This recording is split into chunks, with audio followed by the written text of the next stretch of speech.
El diagrama de Molière. ¿Bien? El diagrama de Molière es un diagrama, es una representación gráfica, como les decía, en el cual podemos determinar, observar, estudiar el comportamiento del refrigerante en cada una de las fases o cada uno de los puntos de lo que es el sistema de refrigeración. Esto lo creó o lo patentó, por decirlo así, un científico, físico, llamado Richard Molière, que fue uno de los pioneros en lo que es estudiar el comportamiento de los gases, los vapores y todo eso con respecto a la termodinámica. Entonces, bueno, esto está compuesto, vamos a irlo explicando poco a poco. Si se dan cuenta, puede parecer un poco complicado, son montones de rayas, montones de escalas, pero si le prestamos atención y vemos, las vamos detallando una por una, igual, bueno, no les pasé, pero tengo yo los diagramas. La idea sería compartírselos para que ustedes después lo vean con calma, así como en algún momento les compartí lo que era la tabla de presión-temperatura, que también la vamos a usar un poco hoy para entender esto. Pero bueno, vamos a comenzar así. El diagrama de Molière, también conocido como diagrama presión-entalpía. Se preguntarán, presión-entalpía, ¿qué es eso? Bueno, presión, ya hemos hablado de presión. Y vamos a empezar con esto. Tenemos acá en el eje de las Y, por decir así, en el eje de las Y tenemos presión, no sé si se logra ver, pero bueno, acá dice presión. Y ojo con lo que dice presión absoluta, ¿bien? En unidades de bar. Ahora les voy a explicar un poco de eso porque vamos a necesitar entenderlo bien. Entonces, tenemos acá presión absoluta, que es la misma escala que tenemos del otro costado. Bien, los números se repiten, 2, 2, 4, 4 y así hacia arriba. Bien, presión en este eje y en el eje de la X tenemos entalpía. Bien, hay una diferencia notable en estas dos escalas, es que la de presión, esta que vemos acá, es una escala logarítmica. Hay dos tipos de escala, escala logarítmica y escala lineal. ¿Qué significa que una escala sea logarítmica? Que si se dan cuenta, los espacios entre cada valores no son iguales. Bien, no son iguales los espacios que tenemos entre cada uno de los valores. Entonces, si se dan cuenta, acá sería 1 bar, 2 bar, hay un espacio considerable, pero si trasladamos ese valor acá, no coincide cuando tenemos 3 bar, 4 bar. Incluso después dejan de pasar de uno en uno. Y ya acá tenemos 10, 12, 14, 16, 20, 25, 30, 40.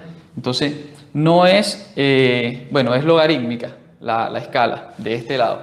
Así que hay que tener mucho cuidado cuando se representan los valores allí, porque hay que ver bien cuál es el valor que tienen en la parte superior y en la parte inferior para poder determinar el punto que queremos graficar.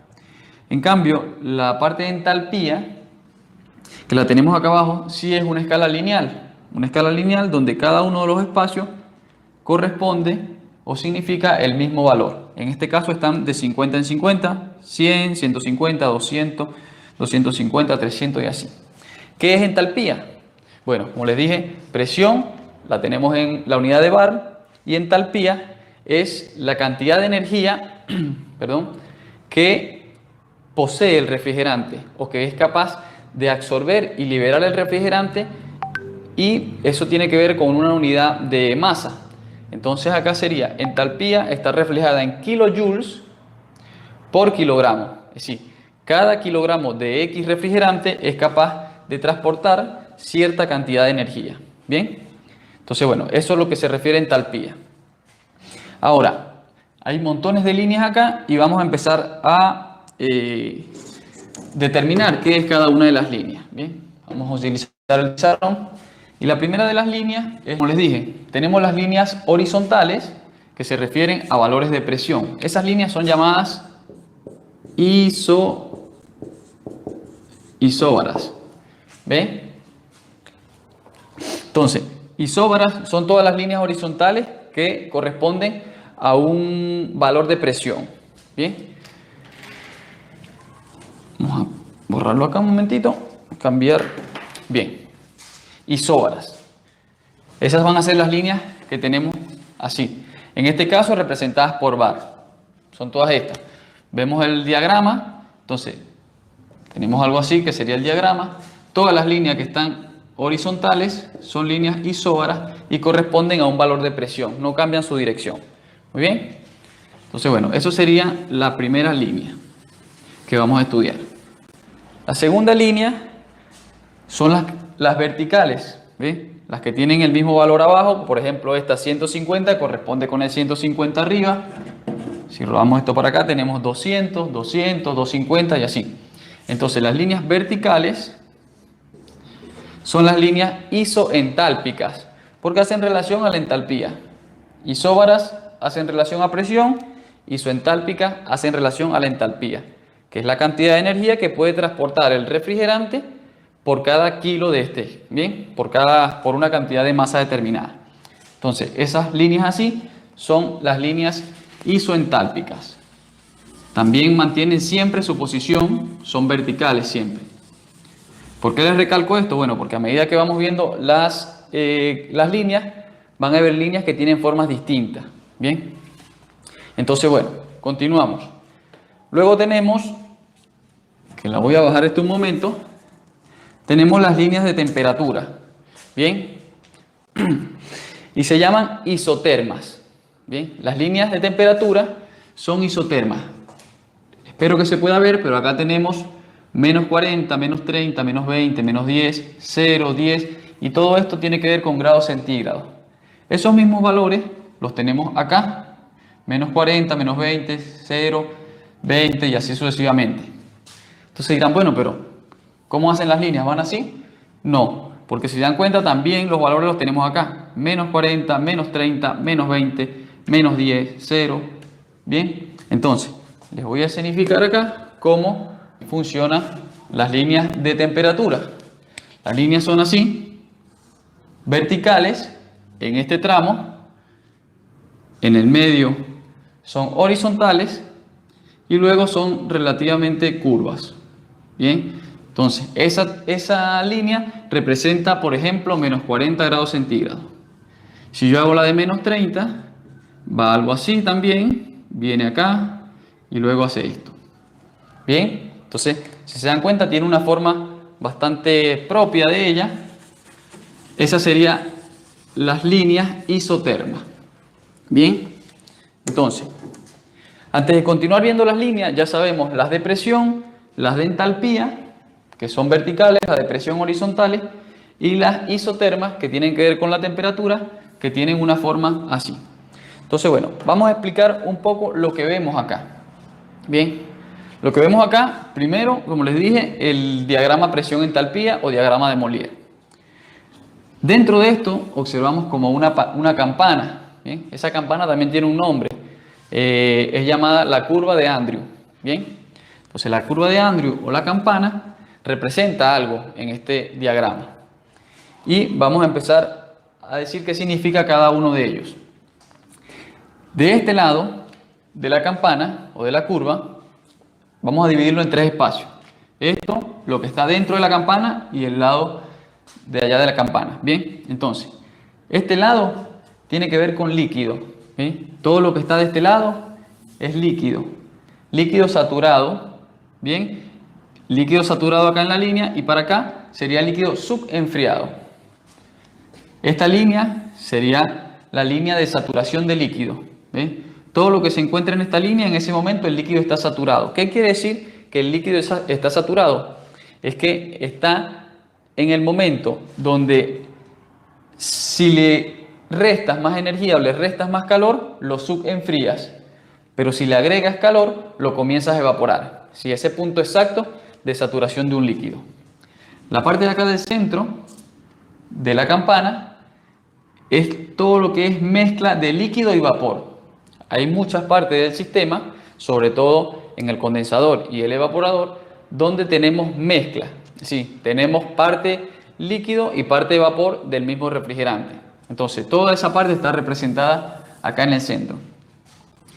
De este lado tenemos la línea de vapor saturado. Es decir, que en ese momento el refrigerante se encuentra 100% en estado de vapor. Si le agregamos más calor, lo sobrecalentamos y si le restamos calor, lo comenzamos a condensar al refrigerante. Bien, entonces, líquido subenfriado, líquido saturado, mezcla de líquido y vapor, vapor saturado y vapor sobrecalentado.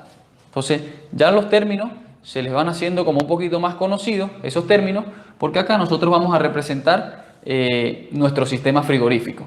Como en algún momento les coloqué el sistema frigorífico básico, lo vamos a representar acá. Pero ahora colocándole valores reales. Bien, entonces tenemos isobaras, isoentálpicas, isotermas.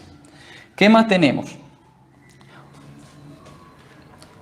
Tenemos también unas líneas que las podemos observar acá, que están dentro de la campana. ¿Ven? Estas líneas que tienen una forma también como muy amoldada a la campana, y son las líneas de título de vapor o de calidad de vapor. Vamos a colocar el pizarrón para explicárselas. Imaginemos que tenemos la curva, algo así. Bien. Y son líneas que salen desde acá, en esta forma, y luego van hacia este lado. Algo así. Esas líneas, ¿qué indican? Indican el porcentaje o la proporción que hay, como les dije, dentro de la campana tenemos líquido y vapor. Entonces, indica la proporción en la cual está el vapor. Ejemplo, los valores están acá abajo y dice 0,1, 0,2, 0,3, 0,4, 0,5, 6, 7, hasta 0,9. ¿Qué quiere decir cuando estamos acá en 0,2? Bueno, que tenemos un 20% de vapor y un 80% de líquido, porque estamos más cerca de del lado de líquido saturado, ¿correcto? Entonces, a medida que nos acercamos hacia acá, el porcentaje de vapor va aumentando. Muy bien, entonces, tenemos acá las líneas de vapor, del porcentaje de vapor. Ahora, nos están quedando dos líneas más, que serían, tenemos una línea, que son estas que están acá, que se ven así con esta forma, colocarla acá.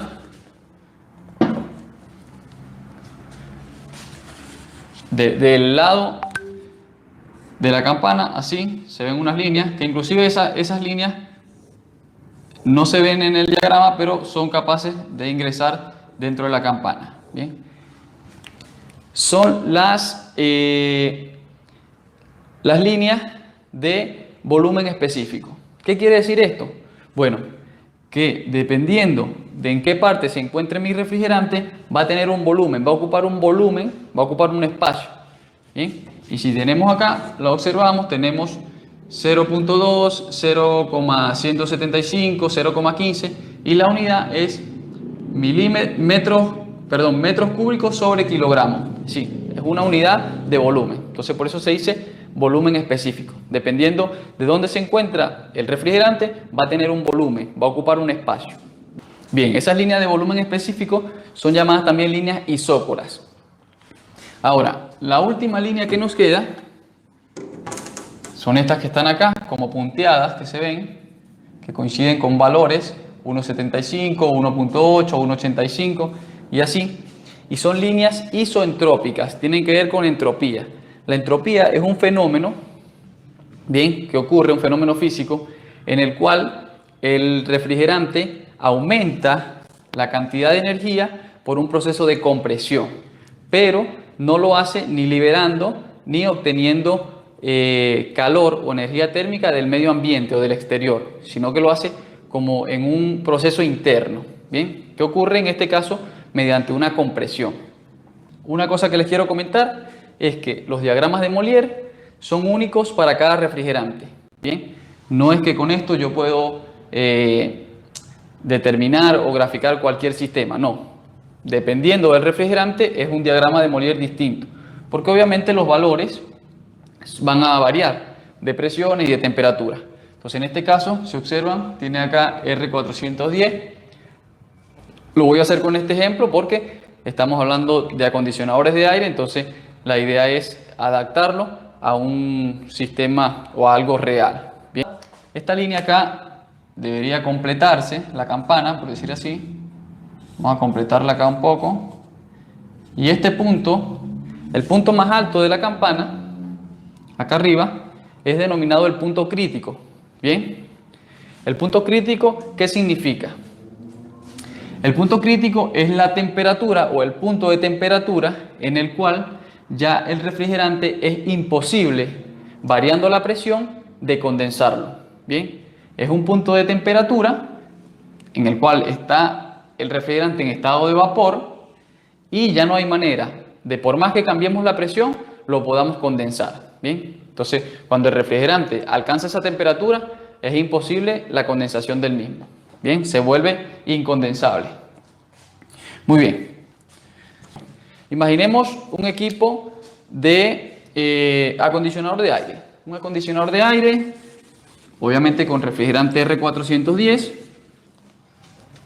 ¿Y qué tenemos nosotros que obtener para diagramar o para graficar el diagrama de Molière? Vamos a dibujar acá el circuito básico, como ya lo conocemos, pero en este caso lo voy a dibujar al revés. Al revés, ¿para qué? Porque cuando lo llevemos acá se le facilite entender. Entonces, siempre coloco el compresor de este lado, hoy lo voy a poner acá. Entonces, compresor, bien. Del compresor tenemos alta presión en la descarga, alta presión y alta temperatura, ¿correcto? Llegamos acá y llegamos a nuestro condensador. Tenemos un condensador que es un intercambiador de calor.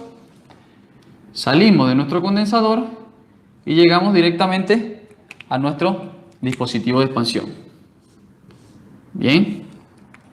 Después de nuestro dispositivo de expansión, evidentemente realizamos una expansión y como trabaja prácticamente inverso al compresor, en este caso baja la presión. Entonces, a partir de nuestro dispositivo de expansión, le cambio el color y colocamos color azul para determinar que, o para identificar que es baja presión lo que tenemos. Muy bien. Entonces, luego viene nuestro evaporador, que es ese intercambiador de calor que hace lo contrario a nuestro condensador. Y volvemos a nuestro compresor. Bien, con este le voy a colocar que esta es la dirección del refrigerante, en este caso. Y le colocamos acá evaporador. Y acá arriba le colocamos condensador. Muy bien. Esto hasta ahora, claro, lo hemos visto ya varias veces. Y bueno, acá lo recordamos. Lo único que hice fue cambiar como la disposición de los elementos. Esto que tenemos acá lo vamos a graficar en nuestro diagrama de Molière. ¿Para qué? Para ver las condiciones, para ver cómo está trabajando nuestro sistema. Esa es la idea del diagrama, que podamos determinar ciertos parámetros para garantizar que nuestro sistema está trabajando de la manera correcta. Bien, entonces, ¿qué necesito medir? 4 valores necesito, 4 mediciones. La primera, necesito la presión en baja. Bien, presión en baja. ¿Qué más necesito? Necesito un valor de presión en alta. Bien, luego necesito un valor de temperatura. ¿Dónde? Yo acostumbro o recomiendo hacerlo en estos dos puntos. En la succión del compresor, bien, la succión del compresor, y en la entrada a mi dispositivo de expansión. Entrada al dispositivo de expansión y en la succión del compresor. Son dos valores de temperatura. Obviamente es una temperatura en la parte de alta y es una temperatura en la parte de baja. Bien, entonces colocamos acá temperatura en alta y temperatura en baja. ¿Dónde? Bueno, yo recomiendo hacerlo allí, justo en la entrada del compresor y justo en la entrada del dispositivo de expansión. Bien, entonces tenemos esto. Le voy a dar a la vuelta para darle unos valores que ya previamente coloqué por acá. Entonces, como sabemos, es R410A, refrigerante normalmente usado en equipos acondicionadores de aire actualmente. Bien, entonces, como sabemos, el refrigerante es una mezcla. Incluso acá en el diagrama de Molière te dice que es R32 y R125. Bien, y este refrigerante tiene una proporción de 50% de cada uno. Muy bien, entonces, yo tengo esas medidas. Imaginemos un circuito. ¿Cómo lo mido? Bueno, presión de alta. Obviamente el equipo tiene que tener una conexión para colocar el manómetro en la parte de alta. La presión de baja, normalmente todos los equipos tienen para hacer la medición en baja presión. Así que por lo menos por el lado de presión ya lo tendríamos. Y las dos temperaturas, una la haría en la parte de succión. Si tengo un equipo mini split, en el caño grueso, la tubería gruesa, allí coloco un termómetro de bulbo, puede ser pegado directamente a la tubería, y tomo un valor de temperatura. Y lo otro sería, si tendría como que destapar la carcasa del equipo, si estamos hablando de un split, y justo en la entrada, sea del capilar, sea de la válvula de expansión, sea de una placa orificio, dependiendo del dispositivo de expansión, justo en la entrada le coloco el termómetro y determino una temperatura. Entonces, bueno, yo tengo unos valores acá, que sería una presión en baja de 120 psi. Bien, vamos a colocarla acá, igual a presión en baja. Tengo una presión de alta de 370 psi, igual a presión de alta. Tengo una temperatura antes del dispositivo de expansión, que sería una temperatura en AP, alta presión, de 38 grados centígrados. Y tengo una temperatura de succión, que sería temperatura en BP, baja presión, justo antes del compresor, de 10 grados centígrados. Ojo, son valores referenciales, pero muy correctos. Es decir, están dentro del rango de lo que nosotros deberíamos tener en un sistema que está trabajando bien. Presión en baja 120, presión en alta 370, una temperatura en alta presión justo antes del dispositivo de expansión, es decir, después del condensador, de 38 grados centígrados, y una temperatura en baja presión justo antes del compresor, después del evaporador obviamente, de 10 grados centígrados. Bien, entonces con esos valores nosotros vamos a graficar eso acá. Ahora bien, no sé si ya se recuerdan en las clases, vamos a voltearle esto de nuevo, ya tenemos acá el sistema, lo voy a borrar porque les quiero explicar algo con respecto a las tablas. En algún momento cuando hablamos de presión, yo les dije que habían tres tipos de presión. Bien, primero presión, les dije que era la fuerza, es la relación que tenemos, presión es igual a la fuerza ejercida sobre un área determinada. Entonces decimos que presión es igual a fuerza sobre área. Incluso hicimos un par de experimentos, hablamos de por qué el ser humano puede flotar en el agua y no puede caminar, y es decir, relacionado netamente a la presión. Entonces bien, pero cuando hablamos de los tipos de presión, decíamos que teníamos tres presiones. La primera era presión, vamos a ver,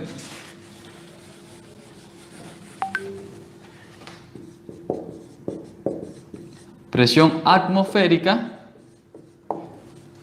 que es la presión que tenemos en la atmósfera, y va a variar, depende de la altitud. Bien, mientras tenemos mayor altitud, tenemos menor presión atmosférica, pero en general esa presión es una atmósfera, que es lo equivalente a un bar de presión, y lo mismo que serían 14,5 PSI. Eso sería la presión atmosférica. Después tenemos la presión relativa o manométrica. Presión relativa o manométrica es la que está asociada a los manómetros. Es decir, cuando nosotros medimos con un manómetro, esa presión que nos marca allí es presión relativa. ¿Por qué? Bueno, porque esa presión obvia lo que es la presión atmosférica. Incluso si nosotros observamos un manómetro en estado de reposo, sin conectarle nada, vamos a ver que marca 0. Y actualmente nosotros tenemos una presión atmosférica que está actuando sobre nosotros. ¿Bien? Entonces, la presión relativa o manométrica obvia la presión atmosférica. Y por último tenemos la presión absoluta. ¿Qué es la presión absoluta? Bien, la presión absoluta es la suma de estas dos. La presión que yo puedo obtener midiendo con un manómetro y la presión atmosférica que ya determinamos que en general o en resumen, para no complicarnos, es un bar, una atmósfera. Ustedes dirán, ¿y por qué el profesor comenzó a hablar de presión nuevamente? Si ya eso lo vimos en la clase 1 o la clase 2. Bueno, porque por eso mismo yo les comentaba, incluso acá tengo la tabla de presión-temperatura, y la presión relativa se representa con esto, con PSI-G, pero la presión absoluta sería PSI-A. Bien, entonces tengo acá la tabla de presión-temperatura, creo que ahí se ve, y acá arriba, ahí dice vapor saturado y creo que dice PSI-G. Bueno, creo no, ahí dice PSI, lo que pasa es que tal vez no enfoca. Pero bien, PSI-G. Entonces, esta tabla nosotros la leemos con el valor que nosotros vemos con el manómetro directamente, no tenemos que aplicarle nada más. Pero en cambio, el diagrama de Molière viene expresado en presión absoluta, lo dice acá. Entonces, ¿qué tenemos que hacer nosotros? Simplemente a la presión relativa le sumamos la presión atmosférica, que ya lo estandarizamos y definimos que es 14,5 PSI o un bar de presión. Bien, entonces bueno, le damos la vuelta nuevamente a esto y vamos ahora con el ejemplo. Vamos a empezar a graficar esto, a ver qué nos sale, cómo lo entendemos, cómo lo colocamos allí. Bien, entonces volvemos. Presión de baja 120 PSI, presión de alta 370, temperatura en alta presión 38 grados, ojo, después del condensador y antes del dispositivo de expansión. Y la temperatura en baja presión 10 grados, después del evaporador y antes de mi compresor. Ahora, estas son presiones manométricas o relativas. Entonces yo no puedo agarrar este valor y meterlo acá. ¿Por qué? Porque me va a dar una figura o una gráfica totalmente distinta a lo que yo quiero obtener o a la realidad de cómo está comportándose mi refrigerante. Bien, entonces yo esto lo debo transformar. Primero, debo llevarlo de presión manométrica o relativa a presión absoluta. ¿Cómo lo hago? Le sumo una atmósfera, un bar o 14,5 PSI. Bien, entonces, a esto le sumamos más 14,5 PSI y a esto le sumamos más 14,5 PSI. En ese momento tendría yo mis dos valores en presión absoluta, ¿correcto? Yo incluso lo anoté por acá y esto, bueno, haciendo la sumatoria, esto sería presión relativa, pero ahora yo le voy a poner acá presión absoluta. Presión absoluta. ¿Para qué? Para no confundirme. 120 más 14,5 serían 134,5. Bien, ya cambié. Ya no tengo los 120 del manómetro, sino que tengo 134, pero de presión absoluta. Y acá lo mismo, de 370 más 14,5 serían 384,5. Bien, ya convertí mi valor y lo adapté a la tabla que yo voy a graficar o al diagrama. Pero hay otro tema. La unidad que tengo acá es bar. Y yo tengo mediciones en PSI. Bueno, ¿cómo hago para transformar PSI a bar? Sencillamente, un bar equivale a 14,5 PSI. Si yo quiero pasar de PSI a bar, lo que hago es dividir el monto, o dividir el valor entre 14,5. Me va a dar un valor que sería la presión en bar. Entonces 134,5, le voy a borrar acá, que esto es presión de baja.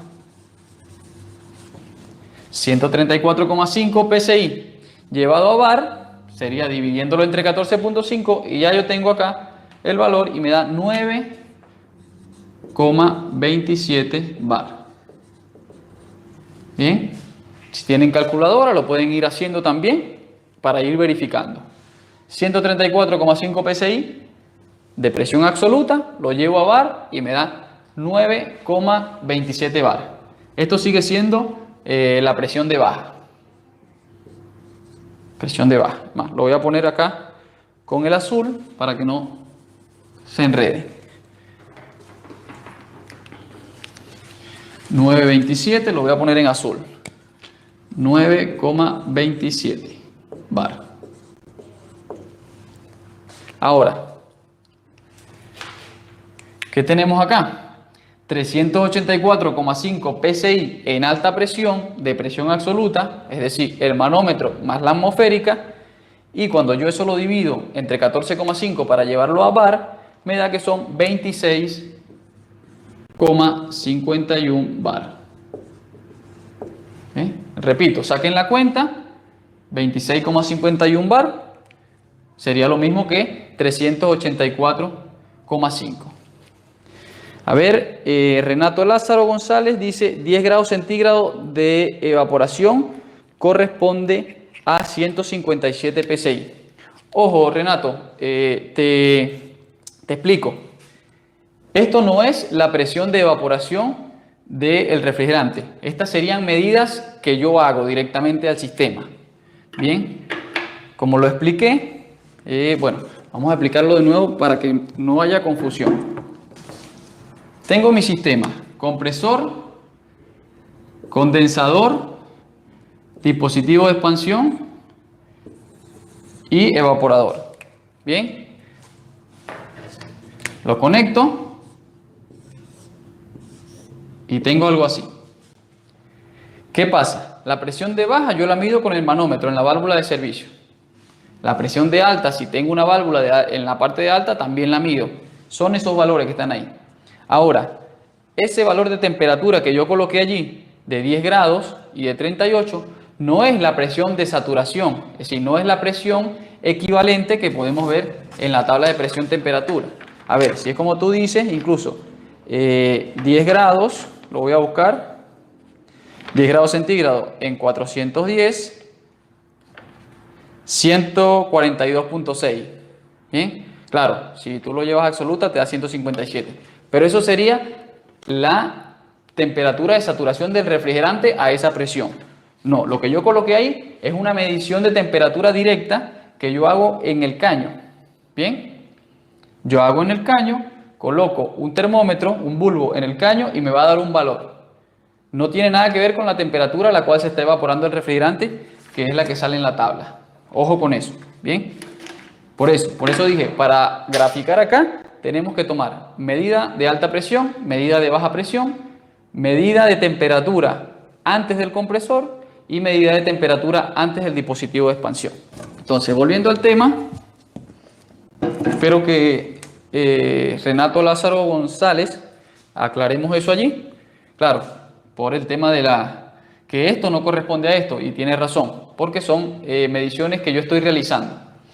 Entonces, bien, ahora, ¿qué yo hago con estos dos valores después que los llevé a bar? Tengo una presión de alta, 26,51 bar, presión absoluta, y tengo una presión de baja. Bien, yo voy a la tabla,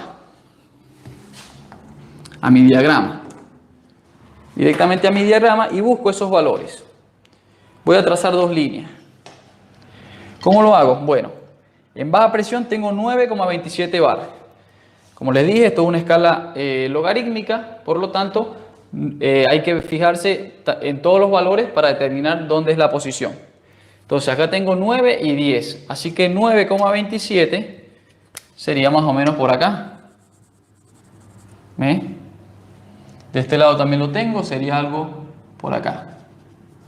Bien, Entonces me voy a venir, voy a trazar unas líneas por acá para que se me haga más fácil graficar.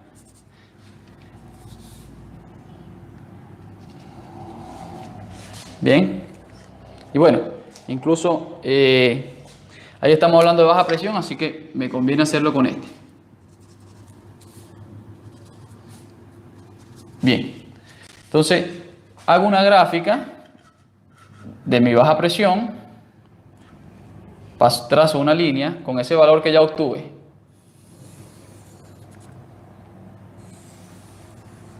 Aproximadamente así.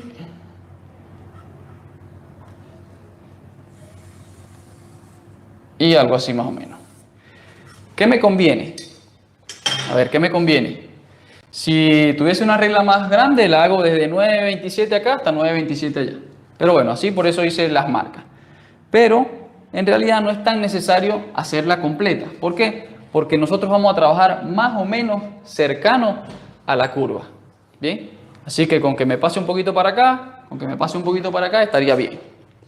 Ahora, ya hice la línea de baja presión, ¿correcto? 9,27 bar.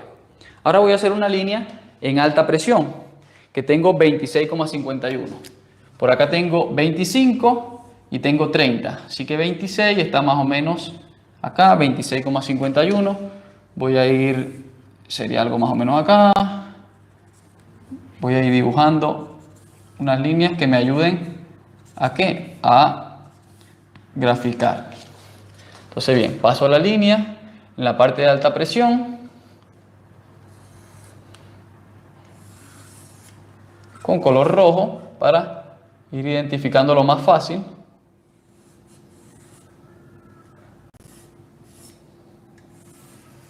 Bien, creo que se observa allí. Avísenme si se ve bien. Creo que se ve bien.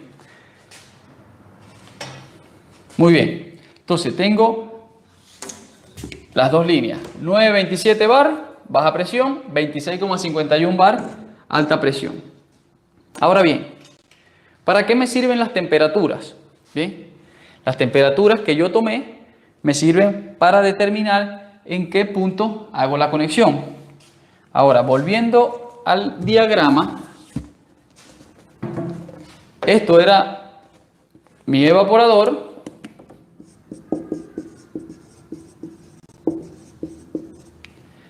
Y esto de arriba es mi condensador. Entonces, ¿qué podemos determinar allí? Que esta línea es mi línea de condensación y esta línea es mi línea de evaporación.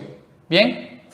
Entonces, se supone que mi compresor va de este lado y mi dispositivo de expansión va de este lado. ¿Para qué? Para unir. Ahora, si yo, según esto, determinamos que la temperatura en alta presión antes de mi dispositivo de expansión era 38 grados centígrados, yo voy a buscar en las líneas isotermas, como les expliqué, son las líneas que tienen esta forma, y acá son relativamente curvas, vertical, horizontal dentro de la campana, y acá son relativamente curvas. Bien, entonces yo voy a buscar 38 grados. A ver, no sé si se observa, pero acá tengo menos 40, menos 30, menos 20, menos 10, 0, 10, 20, 30, 40. Entonces estaría muy cercano al 40 y sería más o menos por acá, 38. 30, 40, yo marco 38 y lo marco ¿dónde? En la línea de alta presión. Bien, línea de alta presión, ¿por qué? Porque está antes del dispositivo de expansión. Ese sería mi punto de intersección. Ahora, ¿qué ocurre en el dispositivo de expansión? En el dispositivo de expansión no hay ni absorción ni desprendimiento de energía. Lo que nosotros hacemos allí es una caída de presión. Bien, entonces, ¿qué vamos a hacer? Vamos a trazar una línea totalmente vertical desde el dispositivo de expansión en la parte de alta hasta la salida que sería en la parte de baja. Bien, entonces vamos a trazar una línea acá que incluso La voy a trazar de color azul, porque sería ya como una caída de presión. Vamos a colocarla aquí. Bien, entonces ahí tenemos esa línea de qué significa el dispositivo de expansión. Entonces tenemos parte de alta presión, dispositivo de expansión y la parte de baja de presión, que sería la evaporación. Ahora, se supone que la otra medida que yo tomé es 10 grados centígrados, que sería justo antes de la entrada a mi compresor.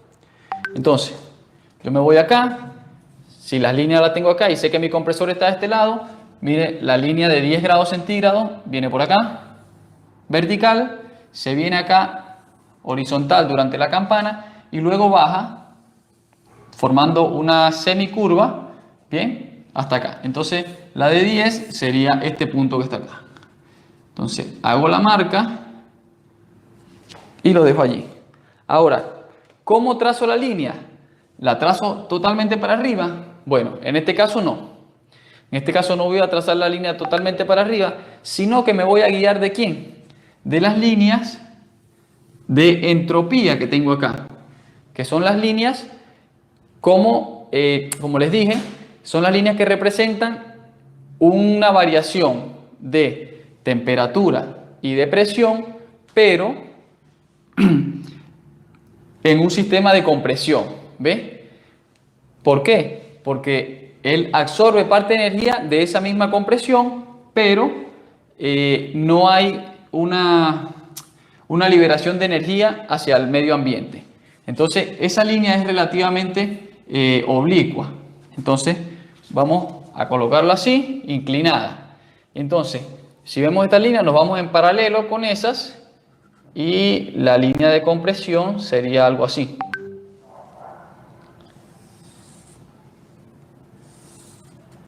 ¿Por qué? Porque el compresor, aparte de subirle la presión, también le agrega un poco de energía a nuestro refrigerante. Bien, entonces por eso la gráfica o el punto del refrigerante se traslada hacia la derecha y hacia arriba. O por decir, empezó aquí y terminó acá mismo, entonces ya acá tenemos la caída, pero para hacer la representación, por eso la hago en una caída de línea, porque no hay ni absorción ni liberación de energía, no hay entalpía, ¿ves? Se queda en la misma línea de entalpía, no se movió, tanto en alta como en baja tiene la misma energía el refrigerante. Lo que hizo fue una caída de presión lineal, directo hacia abajo. Entonces es como que pasé de alta a baja sin hacer nada, solamente colocando el dispositivo de expansión. Obvio la distancia del capilar, por decirlo así, porque en este caso yo pudiese estar hablando de cualquier otro dispositivo, una válvula de expansión que no tiene un largo considerable, sino que es un dispositivo pequeño, como les mostré también. Así que esto representa el dispositivo de expansión, pero es una caída de presión directamente. Bien, bueno, entonces así nosotros tenemos ya representado nuestro sistema frigorífico acá en el diagrama de Molière. Entonces, ¿qué tenemos acá? De este lado tendríamos el proceso de compresión. Acá arriba tendríamos condensación. Acá tenemos el dispositivo de expansión y acá tenemos la evaporación. Entonces, vamos a darnos cuenta de algo. ¿Qué pasa? Cuando el compresor trabaja, comprime el refrigerante y lo lleva hasta un grado de, vamos a ver si esto alcanza. Si ahí, bueno, pero es una línea más o menos, acá tiene 450 y sería más o menos 460, porque acá está el 500. Entonces, en ese momento, después de la compresión, el refrigerante tiene aproximadamente 460 kilojoules por cada kilogramo de refrigerante. Es decir, tiene mucha energía. Bien, entonces, ¿qué pasa? Cuando llega acá arriba, entra en el condensador. Entra en el condensador y comienza a liberar esa energía. Si se dan cuenta, a una presión constante se viene y comienza a liberar. De 460 comienza a bajar, bajar, bajar. ¿Llega a dónde el refrigerante? Se supone que aquí, si se dieron cuenta, está de aquel lado de la curva. Es decir, que en ese momento es vapor saturado, vapor sobrecalentado, perdón, es vapor sobrecalentado. está más lejos de su punto de saturación, ¿bien? Que sería la línea del vapor saturado. Entonces, comienza a liberar ¿qué? A liberar calor sensible. Comienza a bajar su temperatura, ¿hasta dónde? Hasta acá. Hasta la línea de vapor saturado. En ese momento comienza el cambio de estado dentro del condensador. Se comienza a condensar y allí comienza a liberar calor latente, que es el que ocurre dentro de un cambio de estado de una sustancia. Por eso es que las temperaturas acá adentro son lineales, porque no varían. Entonces, comenzamos a condensar nuestro refrigerante y vamos viendo que va atravesando cada una de las líneas de título de vapor. Entonces, en este momento tiene 90% de vapor, 80, 70, 60, 50, 40, 30, 20, 10% de vapor, hasta que llega a la línea donde 0% de vapor. Está totalmente líquido. En este punto sería el punto de líquido saturado. Es el momento donde el líquido, si le agregas calor, comienzas a evaporarlo, y si le restas calor, comienzas a subenfriarlo. Pero ¿qué pasa? Que era lo que decía Renato. Hay una diferencia entre ese punto, vamos a colocarlo acá, que es el punto donde ya se condensó todo el refrigerante, y el punto donde está el dispositivo de expansión. ¿Ven que hay una diferencia? Hay una pequeña diferencia ahí en esas dos líneas. Entonces, bueno, vamos a hacer algo. Vamos a colocar acá y decimos que esto obviamente habíamos dicho que estaba aproximadamente en 38, ¿bien? Que es el valor que yo tomé para hacer la intersección. Y esto está después de 40, ¿bien? Entonces, para yo irme allí, yo voy a buscar qué presión, qué temperatura es la temperatura de saturación de mi refrigerante en esa. Si lo sigo con esto, lo voy a sacar a cálculo y sería más o menos entre 40 y 50, tiene como 43 esto más o menos, 43, ¿bien? Pero hagámoslo con la tablita. Yo dije que teníamos 384 PSI. Bien, vamos a buscar acá en la tabla 384 PSI en R410, acá lo tengo, se los voy a marcar. 384, 410, bueno, tengo 387 y corresponde a 46, pero no, recordemos que este valor ya está en presión absoluta, ¿bien? Y yo necesito para la tabla presión relativa, que eran los 370 del principio. Entonces busco 370, tengo acá 366 más o menos. Y me da un valor ahí, vamos a ver si lo logran ver. Acá dice R410, me voy a 366, que es este número, y me voy a los grados centígrados, que me da 43 grados centígrados. Entonces, ¿qué hago yo ahí? Hago una resta.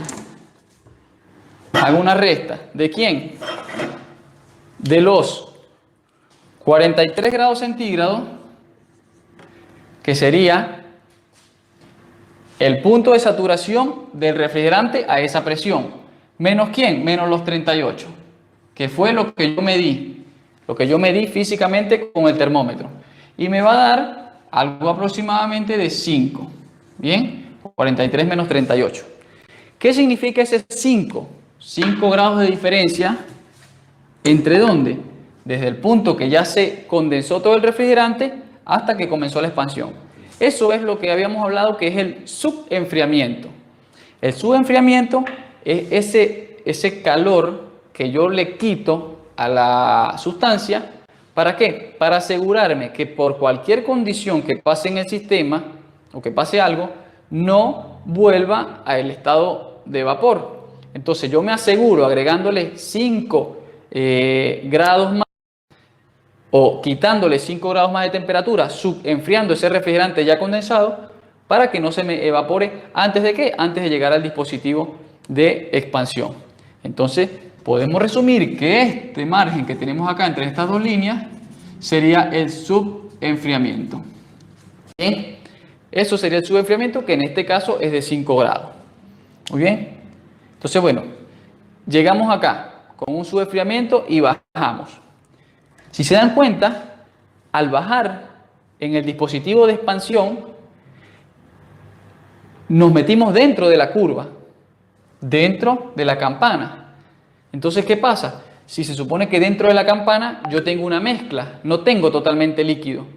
Entonces, es lo que yo le comentaba, no recuerdo si fue en la clase 1 o la clase 2, que justamente en la salida del dispositivo de expansión hacia el evaporador, al aumentar, después de pasar por la restricción, al aumentar nuevamente lo que es el área de la cañería, se creaba como un vacío en esa parte porque el flujo era menor. Entonces ocurría el fenómeno flash gas, que era una evaporación inmediata de parte del refrigerante. Entonces, bueno, acá solamente obteniendo valores de presión y temperatura, yo puedo obtener qué tanto se evaporó mi refrigerante justo en la salida de la expansión, ¿ve? Antes de llegar al condensador. Entonces, si se dan cuenta, las líneas de título de vapor te dicen que acá tiene 10% de vapor, tiene 20%, incluso esto está alrededor de 23% de vapor. Entonces, justo al final de la expansión tenemos que ya tenemos 23% de vapor y solamente la diferencia que sería 77% de líquido. Bien, entonces no tenemos acá en la salida 100% líquido, ya parte del refrigerante se evaporó justo en la expansión, antes de entrar al evaporador. Ojo con eso, ¿bien? Por eso, ¿ves? Está afuera, líquido subenfriado, y al salir de la expansión ya tenemos una mezcla de líquido con vapor. Entonces, luego entro acá, esto sería, vamos a colocarle aquí arriba condensación o condensador. Creo que se ve poco allí, bueno. Y acá abajo le colocamos evaporador.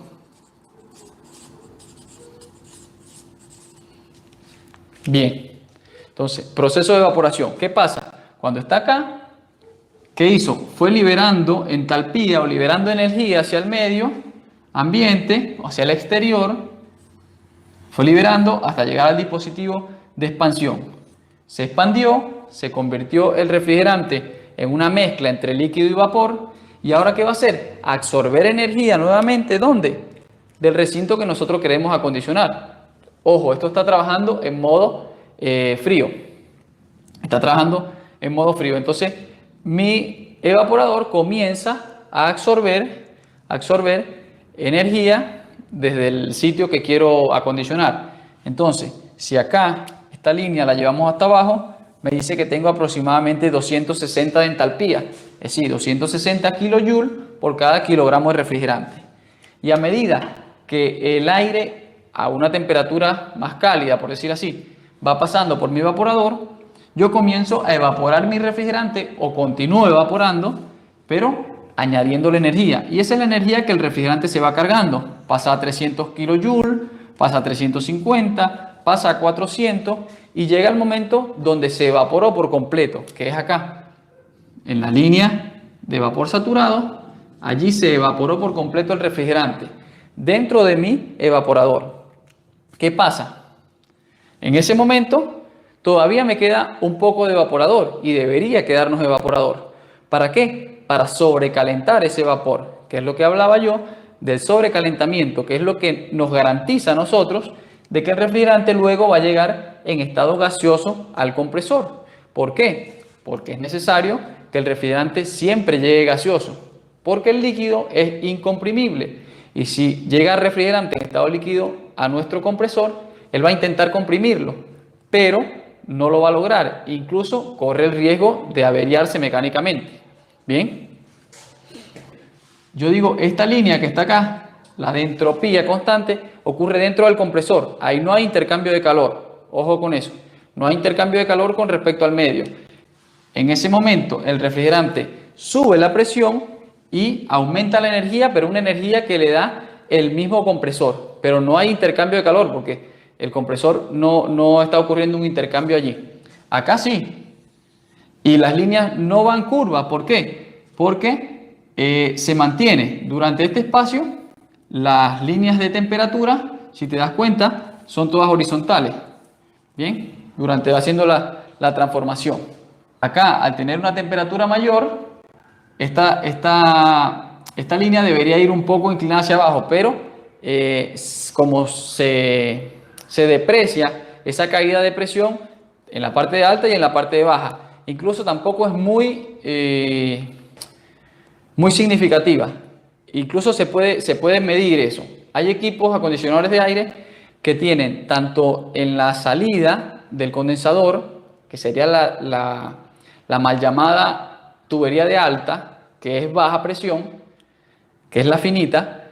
En esa salida tienen una válvula. Y en la succión, que es la tubería llamada de baja, que es la gruesa, que sería la línea de succión, tienen otra. Si hay equipos que tienen doble conexión, pero no es que tiene alta y baja para medir, no, es que tiene las dos válvulas. Si tú mides en esos equipos ambas válvulas, te vas a dar cuenta que la diferencia en presión es muy poca. Por eso prácticamente no se toma en cuenta acá en el diagrama. Bien.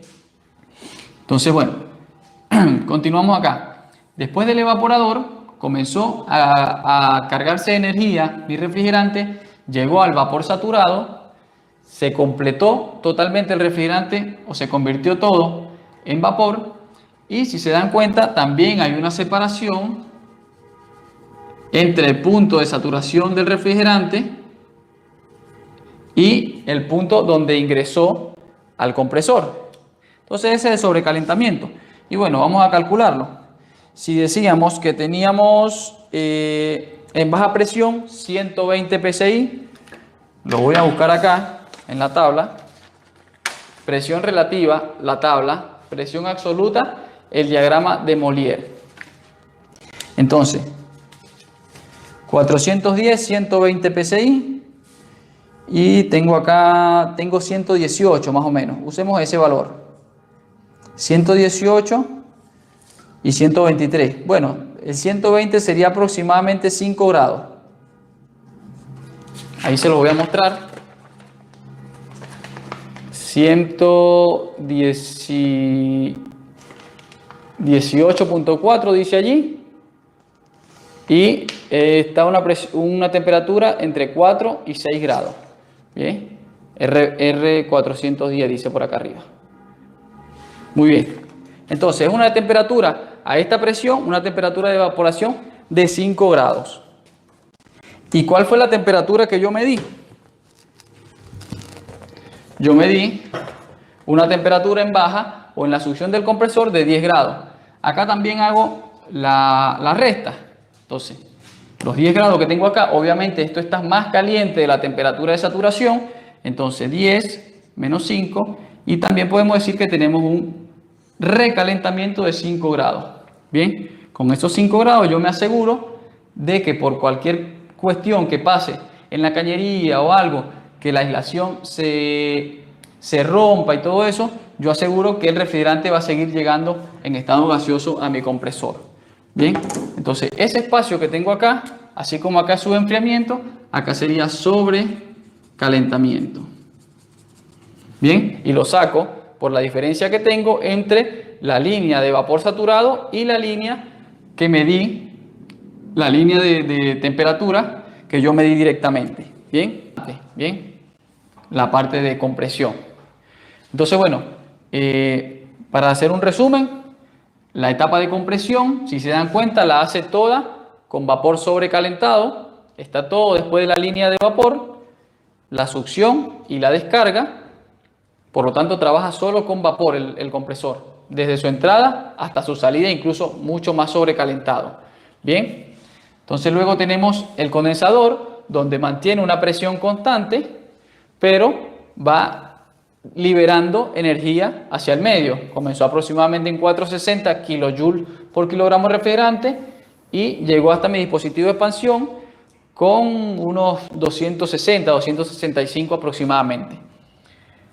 Se pasó de la curva o de la línea de líquido saturado y hubo un subenfriamiento de aproximadamente 5 grados. Llegó al dispositivo de expansión, tenemos una caída de presión allí y se metió dentro de la curva, por lo tanto no es totalmente líquido el refrigerante, sino que ya tiene un porcentaje considerable de vapor por el tema de la expansión inmediata, el flash gas, y luego en el evaporador comenzó a recibir calor nuevamente para ser liberado nuevamente en el condensador. Entonces se vuelve a llenar de energía. Está en 265, comienza a cargarse de energía nuevamente.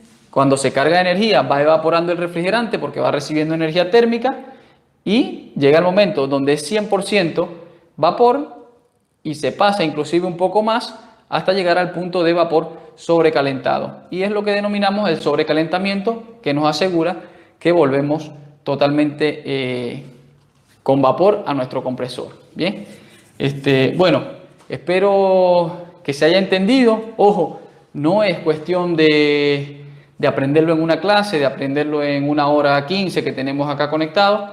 Hay que estudiarlo. Yo incluso no lo aprendí en la primera clase. Son muchas líneas, son muchos aspectos que hay que tener en cuenta, pero a medida que lo vas viendo, llega el momento que se te hace familiar y puedes acá graficar cualquier sistema. Ojo, como les comenté, son refrigerantes, es decir, un diagrama de Molière para cada refrigerante.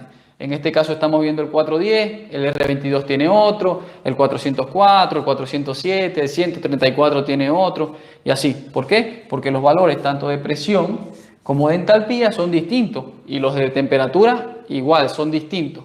Todo. Cada refrigerante trabaja con unos valores totalmente distintos a los otros. Bien. 1,3 y medio 8. Entonces yo asumo que el pin número 2 es mi común. Bien. El mayor valor, el que no está presente en esa medición, tiene que ser el común. Ahora, esa es la regla número 1. Y la regla número 2 es la siguiente.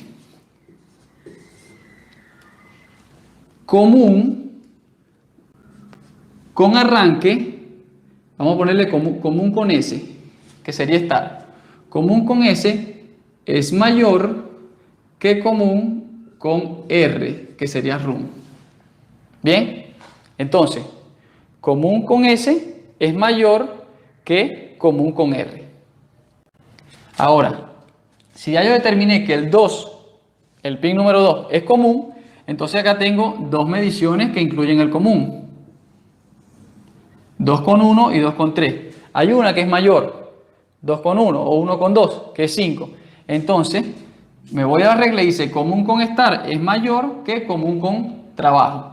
Entonces yo asumo que si el 2 es común, el 1, que es mayor acá, sería estar. Entonces a esto le pongo la S de estar y por descarte ya me queda que el pin número 3 sería trabajo.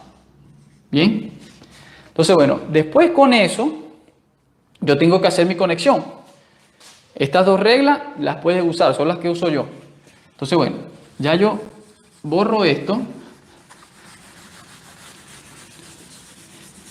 Y en vez de tener números, acá, porque eso yo se los di, esos números, tengo lo que me interesa.